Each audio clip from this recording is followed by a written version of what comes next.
Hello students, मैं हूं doctor Manoj Pahuja, आपका मेडिकल एंट्री टेस्ट इंस्ट्रक्टर। आइए आज का क्वेश्चन क्रैक कर लेते हैं।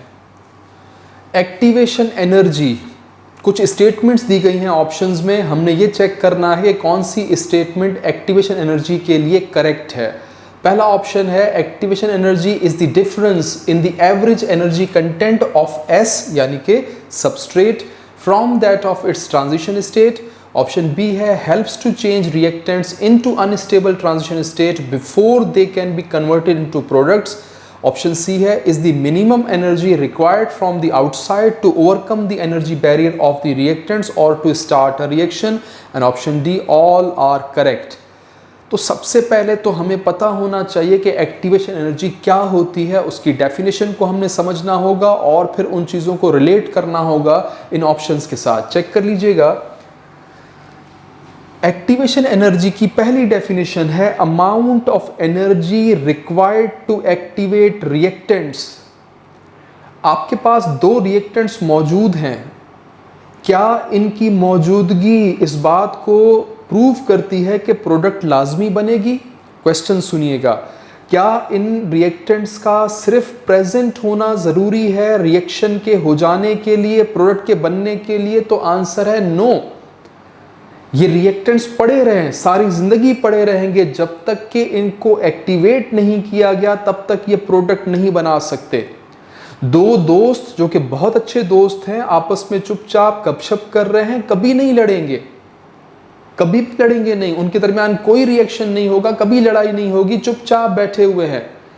लेकिन अगर आपने चिंगारी डाल दी बाहर से आके, आउटसाइड एनवायरनमेंट से आके, आप इनसे जेलस हैं, ये दो दोस्त आपको पसंद नहीं है कि साथ बैठे रहें, आपने बाहर से चिंगारी डाल दी, तब रिएक्शन शुरू हो जाएगा, तब लड़ाई शुरू हो जाएगी।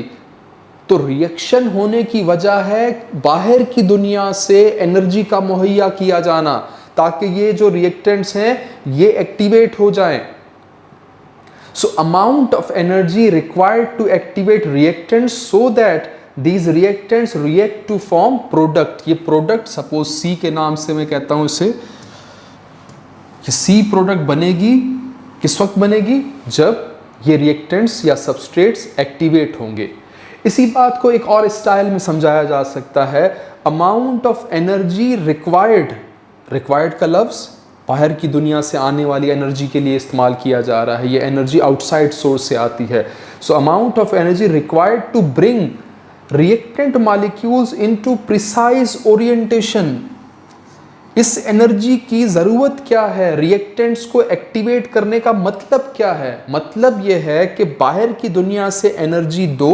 क्यों दो भाई? इसलिए दो ताकि जो रिएक्टेंट मॉलिक्यूल्स पड़े हुए हैं वो सही तरतीब में आ जाएं, ताकि इफेक्टिव कोलिजन हो सके।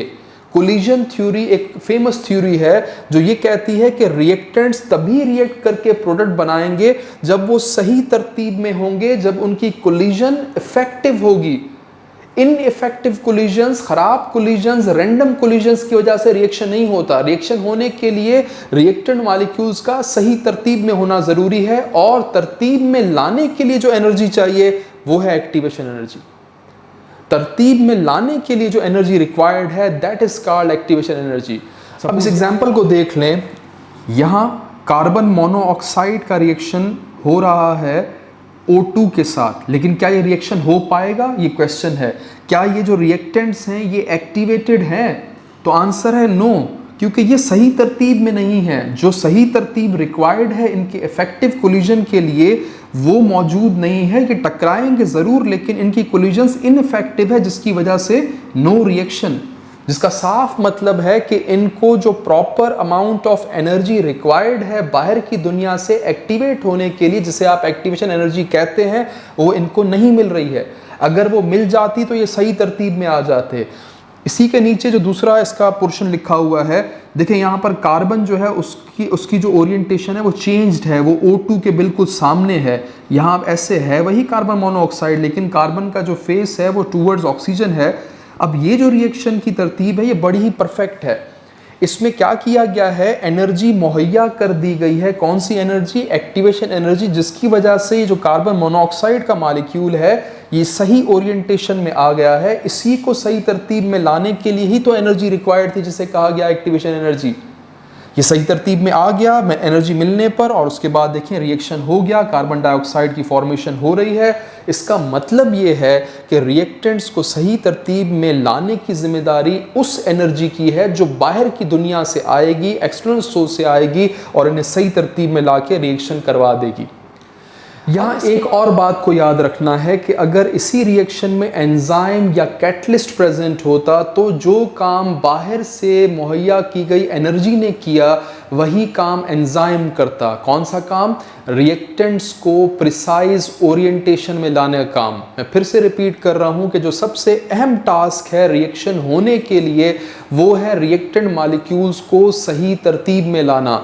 जब तक रिएक्टेंट मॉलिक्यूल्स सही तरतीब में नहीं आएंगे, उनके दरमियान इफेक्टिव कोलिजन नहीं होगी, तब तक प्रोडक्ट नहीं बनेगी। अब सवाल ये पैदा होता है कि रिएक्टेंट को प्रिसाइज ओरिएंटेशन में कैसे लाया जाए? दो तरीके। नंबर 1, पहला तरीका है कि अगर एंजाइम मौजूद नहीं है, अगर कैटलिस्ट मौजूद नहीं है, तो आपने बाहर की दुनिया से बहुत हाई अमाउंट में एनर्जी प्रोवाइड करनी है। वो एनर्जी रिएक्टेंट मॉलिक्यूल्स को सही तरतीब में लाएगी और प्रोडक्ट बन पाएगी।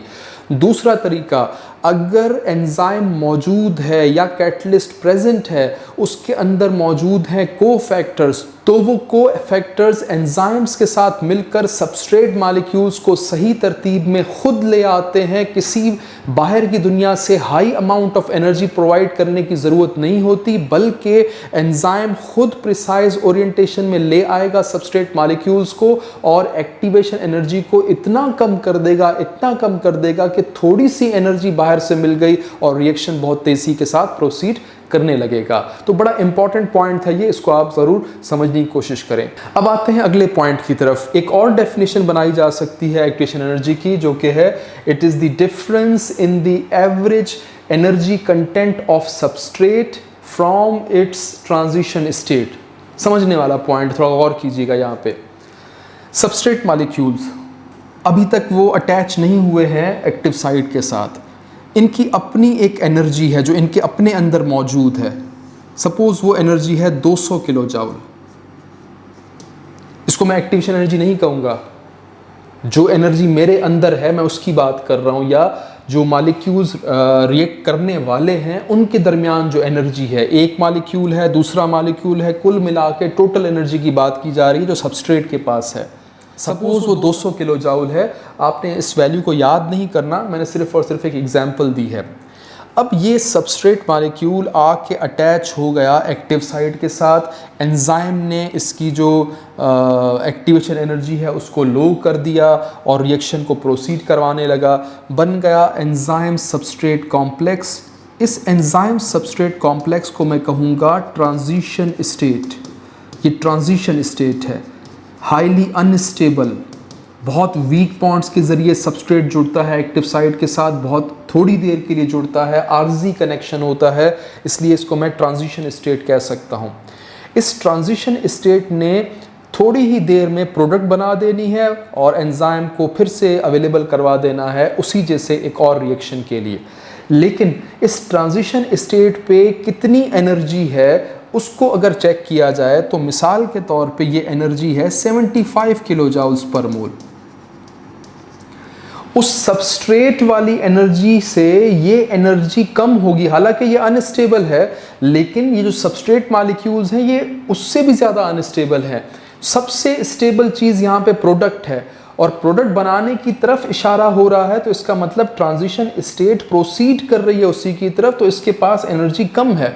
अब आपने अगर एक्टिवेशन एनर्जी निकालनी है तो इनका डिफरेंस निकालना है। फॉर एग्जांपल 200 एनर्जी थी सबस्ट्रेट की, ट्रांजिशन स्टेट की एनर्जी है 75, ये डिफरेंस आप निकाल लें, इसका आंसर आएगा 125। ये 125 क्या है?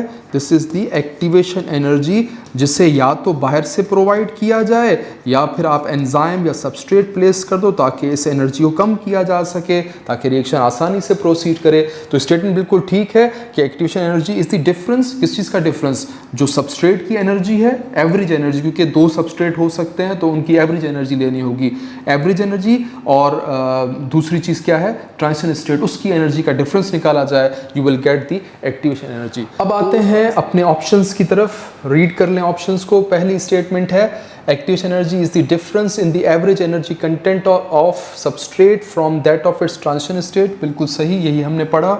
ऑप्शन बी है helps to change reactants into unstable transition state before they can be converted into products, ये भी सही स्टेटमेंट है। ऑप्शन सी है is the minimum energy required from the outside to overcome the energy barrier of the reactants और to start a reaction, ये भी बिल्कुल ठीक है। बाहर से ही एनर्जी प्रोवाइड करनी है ताकि रिएक्शन हो सके। तो ऑप्शन डी करेक्ट है।